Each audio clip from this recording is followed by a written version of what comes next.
Nama saya Febrita Claudia. Malam ini saya ingin mengungkapkan sisi yang paling gelap dalam hidup saya. Saat saya umur 6 tahun, dengan pengasuh saya melihat sosok aneh berbentuk ibu-ibu, nenek-nenek. Bibi ada nenek. Nenek? Mana? Nggak ada kok, nggak ada nenek. Bilang aja kamu nggak mau mandi.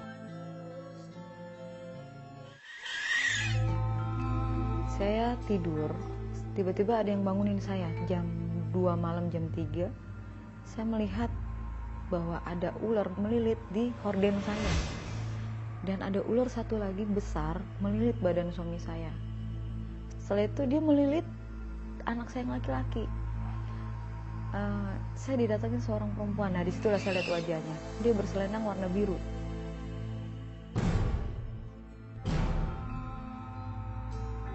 Ikut saya, dia bilang.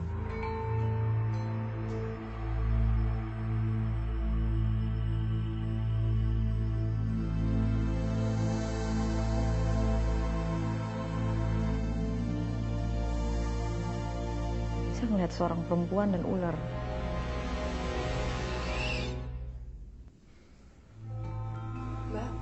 Pembantu saya bilang, ibu itu bukan orang biasa. Nah, disitulah saya terpacu ingin tahu saya siapa. Maksudnya? Yang datang sama ibu adalah...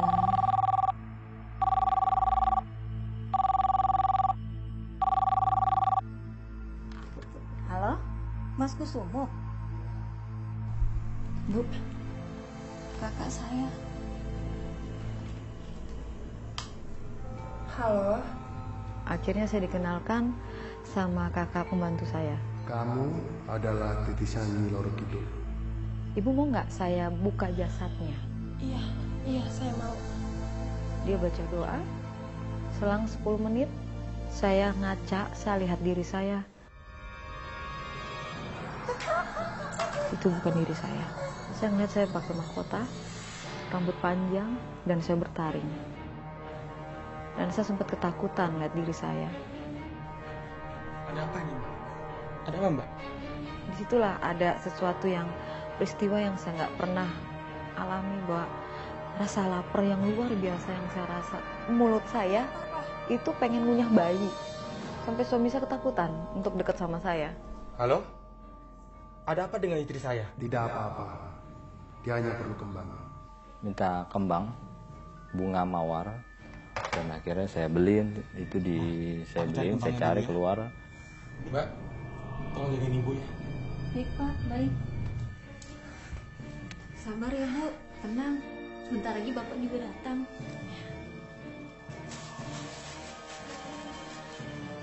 Akhirnya setelah saya makan, itu nikmatnya saya nggak pernah rasa dalam hidup saya. Saya bilang, saya belum pernah seenak badan saya seperti ini.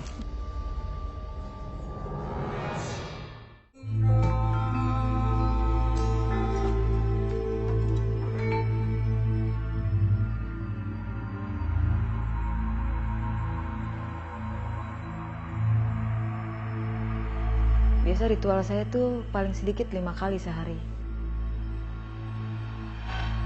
Anak perempuanmu itu pembawa sial. Aku pertama kayak gini, mama lagi ngapain? Begitu mama langsung marah-marah. Bilang jangan diganggu. Singkirkan dia.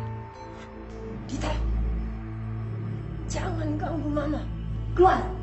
Anak saya yang perempuan tuh buah sial dalam ilmu saya.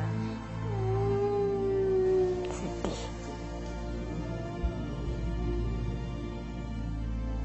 Makanya dari situ setiap saya ritual, kalau saya diganggu, apa ada suara anak nangis, atau ada suara apa, saya marah sekali saya. Orang yang di kampung itu, yang di Jawa itu bilang, kalau ibu mau menguji ilmu ibu, cari orang yang penyakitnya parah. Kamu cari orang yang sakitnya parah. Baik. Pak, saya harus sembuhin orang. Nah, kebetulan temennya suami saya itu orang Medan, ayahnya tidak bisa jalan selama 2 tahun. masih sakit. Saya masih ingat kata-kata yang saya lontarkan saat saya tepuk tanah itu. Saya bilang, hai pasukanku, pergi ke sana. Lepaskan seluruh ikatan yang ada di dalam kakinya laki-laki itu. Nah, selang berapa jam, 2-3 jam itu ada kabar dari Medan. Bapak udah sembuh. Udah kembali normal. Ini Bapak sudah sembuh.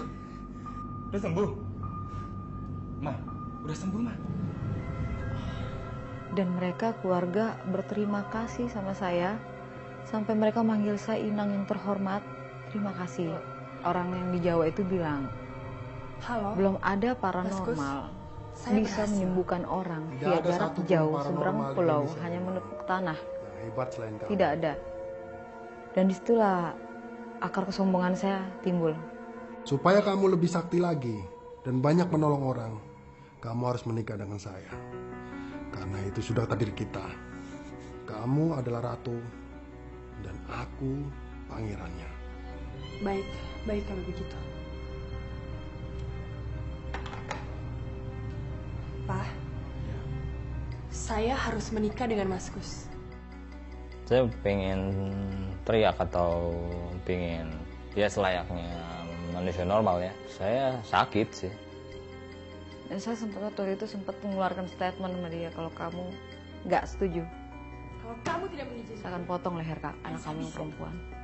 Ya saya makin lebih takut sama dia karena dia bisa melakukan apa yang nggak biasa dilakukan.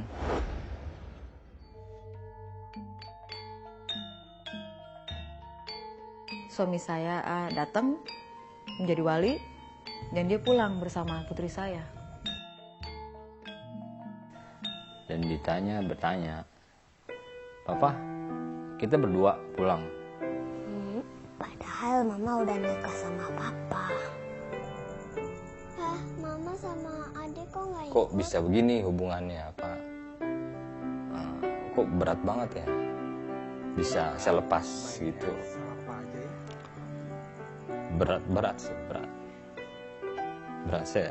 Saya nggak bisa menjelaskan secara detail, tapi ya berat. Hanya bisa bilang berat.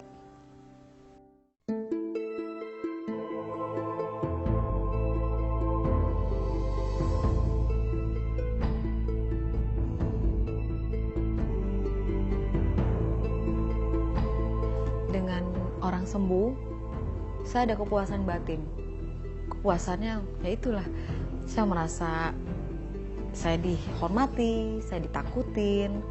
Karena setiap orang yang sudah mengalami kesembuhan dari tangan saya, mereka semua hormat semua sama saya. Doa terus saja. Aku bilang sama Tuhan, Tuhan tolong pertemukan aku sama mama papa Brian. Pada saat saya nangis ya Tuhan kuatin lagi. Dita lagi yang selalu menguatkan saya juga. Dia bilang, Papa harus percaya kepada Tuhan Yesus. Papa bisa kuat hanya karena Tuhan Yesus. Jadi tenang aja, jangan bingung, jangan sedih. Papa, Dan dia bilang, Pak, yakin bahwa Tuhan Yesus akan persatukan kita lagi. Mama akan pulang. Kok kakak bisa bilang begitu? Yakin aja, Pak. Kok kita nggak pernah melakukan ritual lagi, Mas? Ngapain kamu capek-capek? Nggak perlu. Kan ada Cipebri.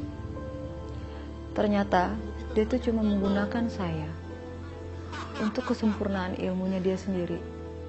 Dan jadi untuk apa yang namanya pernikahan itu dilanjutkan?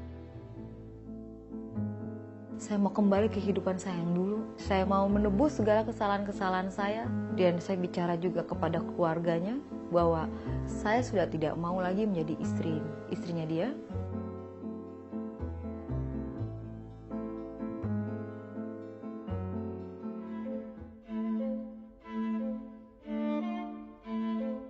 Saya merasa diri saya kayak udah mau mati nih. Karena ngeluarin darah dari mata itu nggak gampang daripada keluarin darah dari kuping sama hidung. Karena saya hampir buta waktu itu. Dan seluruh badan saya tuh diserang. Pertama saya nangis dan saya sangat senang. Saya masih ingat waktu itu anak saya sambil main itu yang pertama, ada satu pengucapan yang saya tuh sebenarnya cuma asal ngomong sih. Kak, mama ini kenapa sih? Doain mama dong. Waktu itu doanya aku doain mama supaya cepet sembuh. Tuhan, tolong sembuhin mama. Saya cuma bilang, apa Tuhan masih menerima saya? Dia bilang ada mustahil, Ma. Dosa apa sih yang belum saya lakukan di dunia ini? Saya sudah percabulan luar biasa. Saya mendidik orang-orang bahwa perzinahan itu sah, bahwa menyembah ilah lain itu sah. Saya melihat diri saya najis sekali. Saya bilang, apa ada kesempatan untuk saya berubah, Tuhan? Di situ ada panggilan di dalam hati saya bahwa aku nggak ngelihat kamu, aku lihat hati kamu. Di situ ada suara, sampai kapanpun kamu tetap anak aku. Dari situlah saya bertekad apapun konsekuensinya, bahkan saya harus mati pun saya mau ikut Yesus. Dan akhirnya dia sembuh. Ada satu hati yang baru yang Tuhan kasih sama saya, itu hati kerinduan untuk melayani Tuhan. Saya bilang sama suami saya berikrar, saya akan memberantas kuasa gelap. Dan suami saya dukung saya. Dari satu hamba Tuhan ke hamba Tuhan yang lain untuk mengalami pelepasan. Di situ saya bisa merasakan lebih luar biasa sekali hidup di dalam Tuhan. Dia tuh sekarang udah jadi guru sekolah minggu. Saya sekarang pelayanan di dunia anak. Anak-anak inilah yang punya doa yang dahsyat sekali. Bahwa doa anak saya bisa membawa keselamatan buat ibunya. Tuhan, terima kasih Tuhan sudah mengabulkan doaku. Ya buat saya Tuhan Yesus itu bukan Tuhan yang jauh, bukan Tuhan yang jauh, salah sekali. Dia nyata kasihnya, pandangannya, perhatiannya, kasih sayangnya itu tidak pernah lepas satu detik pun dalam hidup saya.